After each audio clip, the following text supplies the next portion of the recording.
हम सब जिंदगी भर एक बहुत डेंजरस असम्पशन के साथ जीते रहते हैं कि टाइम हर जगह सेम है और स्पेस हर जगह सेम है। लेकिन 1905 में एक 26 साल के साइंटिस्ट ने साइंस का पूरा सिस्टम हिला दिया। उसका नाम था एल्बर्ट आइंस्टाइन और उसने दुनिया से कहा रियलिटी उतनी सिंपल नहीं जितनी हमें दिखती है। आज की वीडियो इस मिस्ट्री को तोड़ने के लिए है।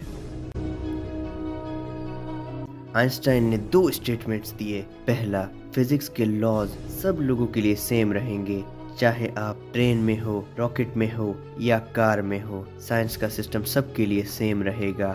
दूसरा, लाइट की स्पीड सबके लिए सेम होती है, हमेशा 3 लाख किलोमीटर पर सेकंड, ना कम ना ज्यादा। बस इन्हीं दोनों स्टेटमेंट्स ने साइंस को ब्लास्ट कर दिया। बिकॉज अगर लाइट की स्पीड हमेशा सेम रहे फिर टाइम और स्पेस को एडजस्ट होना पड़ता है, यानी यूनिवर्स का फैब्रिक इटसेल्फ फ्लेक्सिबल है।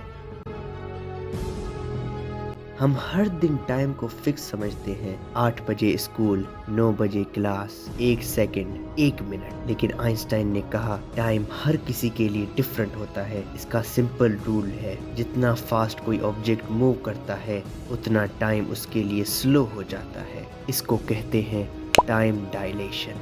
फॉर एग्जाम्पल, इमेजिन एक एस्ट्रोनॉट लाइट की स्पीड के करीब एक स्पेसशिप में जाता है और कुछ सालों बाद अर्थ पर वापस आता है।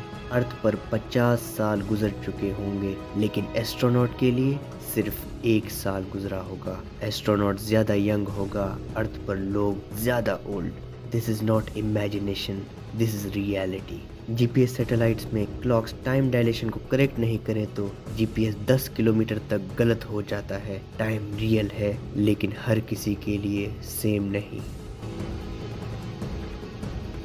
टाइम के साथ साथ स्पेस भी फिक्स नहीं होता। जितना फास्ट कोई ऑब्जेक्ट ट्रेवल करे उसका लेंथ श्रिंक होना शुरू हो जाता है। इसको कहते हैं लेंथ कॉन्ट्रैक्शन। फॉर एग्जाम्पल, अगर आप एक सुपर फास्ट स्पेसशिप में हो जो लाइट की स्पीड के करीब जा रही हो तो स्पेस के डायरेक्शन में आपका लेंथ फिजिकली छोटा दिखने लगेगा। आपको ये फील नहीं होगा लेकिन दूसरों को आप कंप्रेस नजर आएंगे। टाइम स्लो होता है, स्पेस श्रिंक होता है, रियलिटी डिस्टॉर्ट होती है।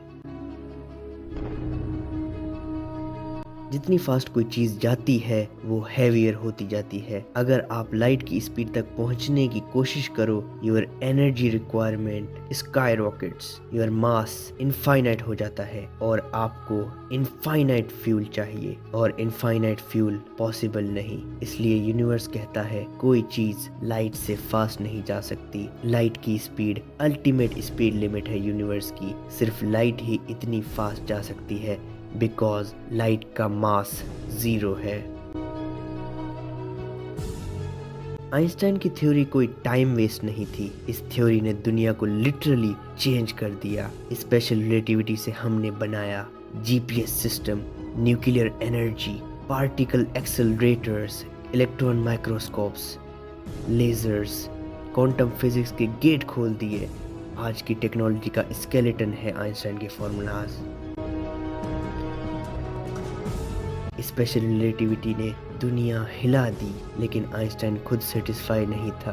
उसने खुद से पूछा, अगर स्पीड टाइम और स्पेस को बेंड कर सकती है तो ग्रेविटी का क्या करती है? अगर टाइम फ्लेक्सिबल है और स्पेस फ्लेक्सिबल है तो क्या ग्रेविटी स्पेस टाइम की शेप को कंट्रोल करती है? इस क्वेश्चन ने साइंस का सबसे बड़ा ब्लास्ट क्रिएट किया और आंसर बना जनरल थ्योरी ऑफ रिलेटिविटी, जहां ग्रेविटी एक फोर्स नहीं स्पेस टाइम के बेंडिंग का इफेक्ट है। जहां planets, stars, black holes space के फैब्रिक को टियर करते हैं। यही होगी पार्ट 3। अगले पार्ट में हम रिवील करेंगे ग्रेविटी का असल काम, स्पेस फैब्रिक क्या है, ब्लैक होल्स टाइम को कैसे डिस्ट्रॉय करते हैं, टाइम ट्रेवल साइंटिफिकली कैसे पॉसिबल हो सकता है, यूनिवर्स एक्चुअली कैसे दिखता है फिजिक्स की आंखों से। The greatest scientific mystery is coming next. Stay tuned, south lab.